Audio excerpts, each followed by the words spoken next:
Good morning, everyone. I'm Kenneth Low. I'm Gabriel Zhang. I'm Oscar Zhang. And I'm Jason Shed. Today, we're going to discuss the urban redevelopment of the Kuntong Town Center. We will first talk about the background. Then, we will talk about the aim. We will then talk about the reasons behind the redevelopment and the impacts of it. Some constraints will be also discussed after the case. Lastly, a conclusion will be made on the aspects that we have covered. Kenneth, do you know about the background of the redevelopment?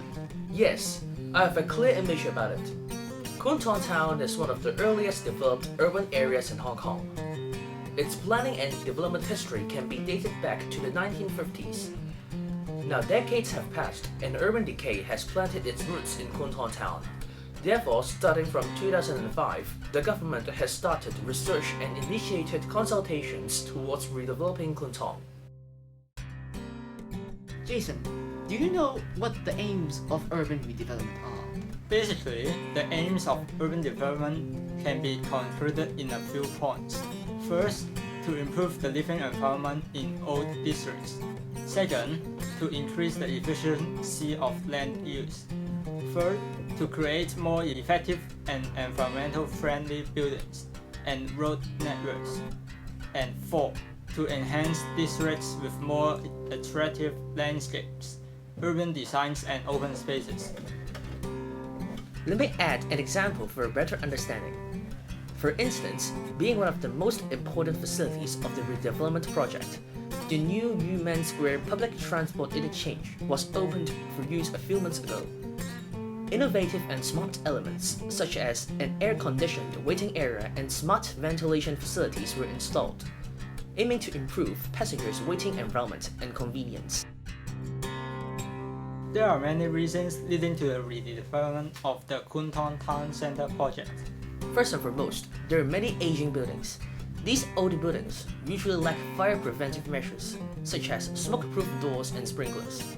In addition, there are a lot of unauthorized building works, such as subdivided flats, which further increases the risk of collapse and creating loss of lives and properties. Currently, there are around 10,000 buildings that are 50 years old or above in Hong Kong, which is surely a risk cannot be ignored.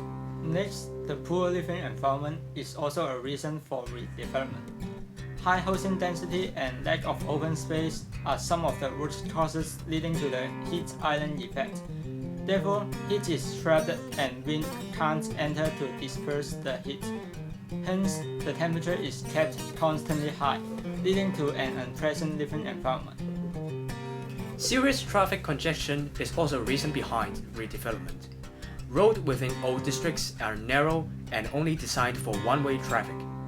Moreover, illegal parking and cargo loading trucks worsen the problem. Roads fail to accommodate the traffic flow and will suffer from congestion. These problems can be seen within the Kuntong area, which is infamous for its traffic congestion.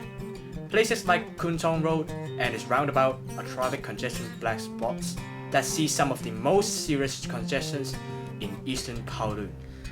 At the same time, the conflict over land use is also one of the reasons. Mixed land use is common in old districts. Usually, Chinese-style hardware shops are located on the ground floor.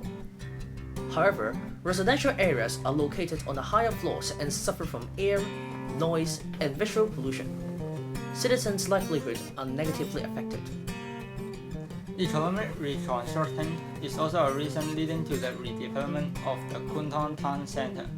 Manufacturing and low-order commercial activities declined and migrated to mainland China in the 1990s.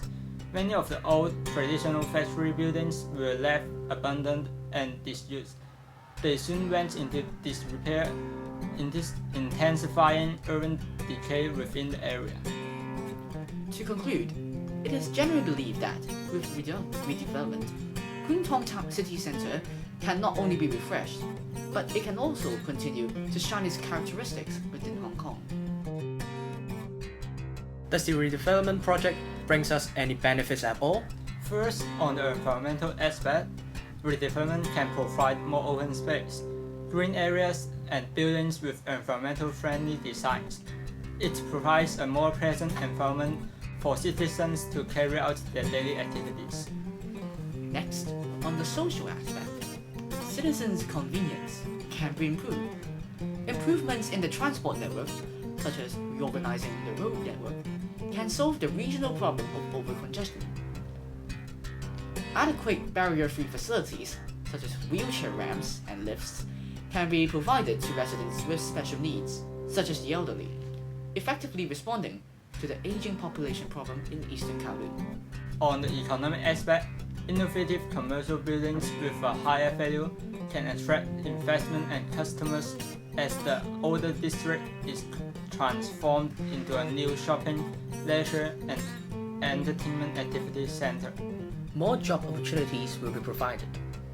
Furthermore, land resources can be used effectively. This can be seen in the energizing Kowloon East project as Kwun Tong and its surrounding area is being upgraded to become the second central business district of Hong Kong. Although there are many positive impacts of the redevelopment, shortcomings will also arise. In terms of environmental aspects, air and noise pollution will become increasingly serious during the redevelopment process. The neighboring community will suffer. After the redevelopment, building height and density are incompatible with the surroundings. For example, the residential building, Grand Central, has more than 50 floors, while its surrounding buildings are only less than 10 floors high. It will act as an artificial wind barrier.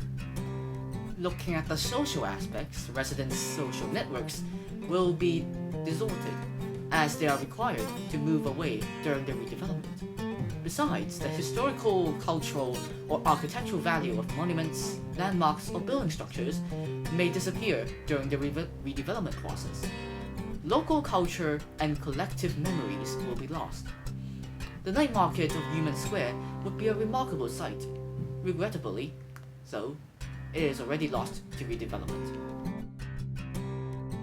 There are quite a number of constraints when it comes to urban redevelopment. As many stakeholders are involved, urban redevelopment is often lengthy and costly. Generally speaking, the major difficulty in urban redevelopment is land resumption. In most cases, land ownership in older districts of Hong Kong is very complex. Buildings may have more than 5 owners. Some of them may have immigrated or passed away, leaving no way for the authorities to initiate discussion. More importantly, owners may be dissatisfied with the compensation and are hence not willing to leave. On other occasions, there may be concern about the cost of relocation. Sometimes, residents may have to afford higher living costs after relocating to another place. Small businesses may also lose original customer networks and suffer from higher rent after relocation. These difficulties will lead to delayment since long periods of time are needed to persuade the landowners to accept the government's arrangements. In the example of Kwun Tong Yumen Square, opposition from locals became a major constraint. The project is one of the larger redevelopment projects initiated by the Urban Renewal authorities, with 5,000 people affected. Hence, when the redevelopment plans were enrolled, strong opposition came from the residents and merchants due to the lack of compensation. In April 2021, a store owner climbed on top of the building in protest of the lack of compensation. In response, the Urban Renewal authorities agreed to hold a meeting the very next day to discuss compensation arrangements with the tenants. To conclude, it is true that urban redevelopment can bring many benefits, such as economic opportunities and an improved living standard. However, it may also cost the cultural integrity and social ties of the entire district. Looking towards the future, we believe that many more redevelopment projects will be put forward. We hope that the government can learn from the Kwun Tong Town Centre project and value cultural and heritage conservation in other districts.